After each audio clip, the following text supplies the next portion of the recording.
don't like that. Now, this isn't partisan. This is just the numbers. We're just running the numbers here, in the situation. How you deal with this problem, I'm not making any recommendations on how you deal with this, other than this one. And well, I'll get to that in a second. Let me show you the forecast going forward now that you see where we are. To get through this one, you had to max out on your accounting gimmicks, $500 million in K-12 schools, $1 billion plus in debt. That goes back to the universities for the lottery revenues. That money would have gone to the general fund if it wasn't being adapted to university. So you really need to count that as a general fund liability, because that revenue from the lottery would have gone into the general fund otherwise. We've skipped about $602 million in school payments this year. So the school districts are not getting paid about $602 million. They'll get paid in July of next fiscal year. So what's going to happen is those school districts will have to burn down any bank balances they have, and then the counties will then have to issue debt to cover those school operations for the last few months. But the reason why you do this is because they can, by having them burn down their bank balances, you're paying less interest than you would borrowing the whole $602 million.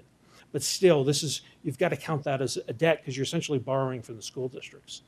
We'll hopefully hit bottom on the budget in 2010 with the 2011 budget, but 2012 for in 2011 for the 12 budget, the 13 budget, and the 14 budget, these are all going to be severely impacted because of the nature of the gap.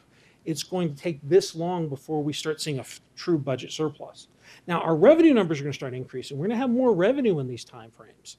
But you've got the formula growth in spending, and you've got those other things that are requiring increases. You're still going to be underwater in really tight budgets, which means if you are a local government, urban revenue sharing is going to be, in the sights potentially, at least for the next few years, because they're going to have to find ways to get through this situation. Yes.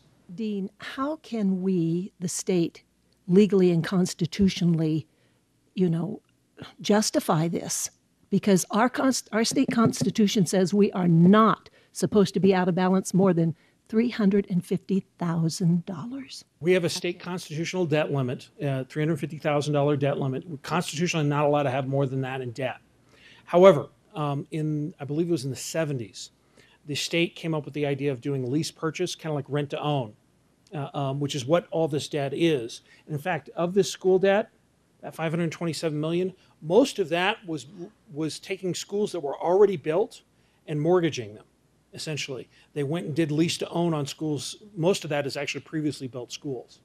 So putting this in perspective, how did they get away with this? How do we have this, what we call CP debt?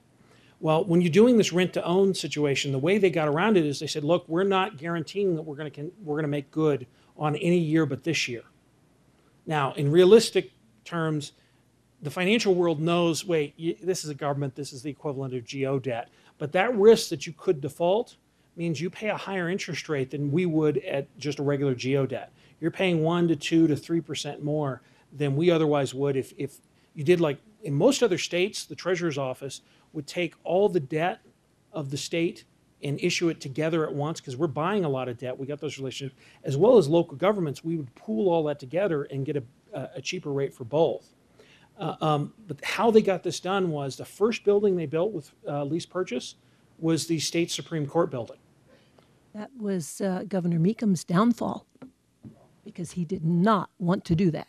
Well, when they eventually sued on the Supreme Court building, that debt, saying that was illegal, you couldn't do that debt. When the case went before the Arizona Supreme Court, it was sitting in their brand new building, obviously. The state reminded them that if you rule against the state and declare CP debt, then you get kicked out of your new building.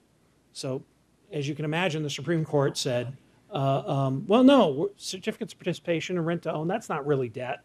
And so now we have a debt limit, but this isn't debt. This is something else. It just looks like debt, smells like debt, quacks like debt. You pay it like debt. But it's just basically, it's costing taxpayers millions of dollars of additional interest that you otherwise wouldn't have to pay. Local governments don't have this problem. They do GO bonds, they do revenue bonds, those types of things, and so they're credit rated differently. So they actually will get a lower interest rate than the state would at an equivalent rating because of this kind of workaround they've done to get around the Constitution. So last slide, how do we get out of this mess? Well, the first clue to getting out of this is when you're in a hole, stop digging. That's the only way we're going to get out of this mess is we've got to stop adding new programs and new benefits, and we may even have to take a look at the formula growth in Prop 105. That may be the only way you figure out a way to balance this. Otherwise, it's going to be, the next few years, I don't envy whoever's going to be governor over the next couple of years worth of budgets, because it's not going to be pretty. So with that, I'll take questions. Okay, just a minute, please, since I'm the chairman here. I get to go first. I've been holding a lot of my comments. I think that we definitely need to send some propositions back to the voters. We have in Arizona passed some propositions that hold the legislature with no choices. They can't cut it in any way. They can't change it in any way. They're forced through passing of that proposition or that referendum to pay that. So there's some things we need to look at, and ideas that I've been thinking about what we need to do is send some of these things back to the voters to see if we can get them to be, to reform them.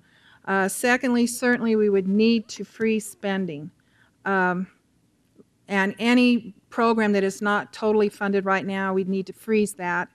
We've got to stop, just cut it, stop spending right now so we can start figuring out how to get even with what revenues we have.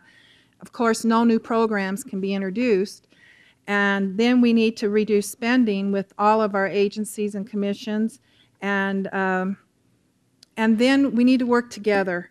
There are certain things that I just don't think we should cut. Well, not cut them, but keep them even with where they are right now in the budgeting process because they're very essential to our people. One is very hard. I would hate to start cutting education. You're already going to have a problem, as he stated, in the monies we're going to have to come up with next year to pay those monies we haven't paid you already.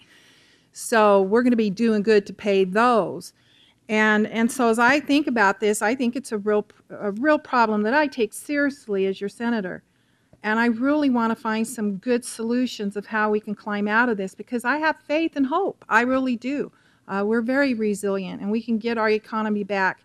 Some of my heartburn with the budget that we passed, that's another thing. We've got to change how we do this budgeting process, and I have been a very outspoken person on that already with my leadership, and I absolutely am going to throw a fit if I'm not allowed to see this budget an hour before I'm supposed to decide if I'm voting on it. That is a terrible thing to put all of us in, where we do not have be able to look at what's happening to our district and know that our crime labs were being cut, to know our hospitals were being cut $35 million, to know, all the things that were in there that we didn't know about, and now we have constituents coming back. We didn't know cities were going to be forced to give back money. I didn't even know that was in the budget because we didn't see it. We didn't have a say in it. And so I'm going to work as your senator to really stop that process and be able to have a say in what is happening and be able to come back to you cities and the counties. And usually these budgets are on the back of the cities and counties. We have jail problems. We have up here we have an epidemic drug problem. We aren't even addressing what we do with that. We just have so many problems, and we've got to start using better common sense in how we deal with it. And we definitely, like you said, there's so much. I'd just like to see out of a show of hands. I'm just really curious. If we raise taxes, would you rather have a sales tax or a property tax raise? So, who's in favor of a sales tax? If we have to raise taxes, would you rather go a sales tax? Okay. If we have to raise taxes, would you rather go property? Right.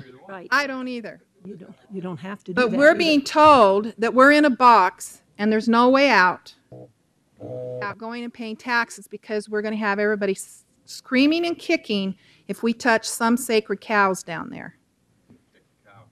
We've got to have the people come to us and say, you know what? It's hard. I'm cutting my budget at home.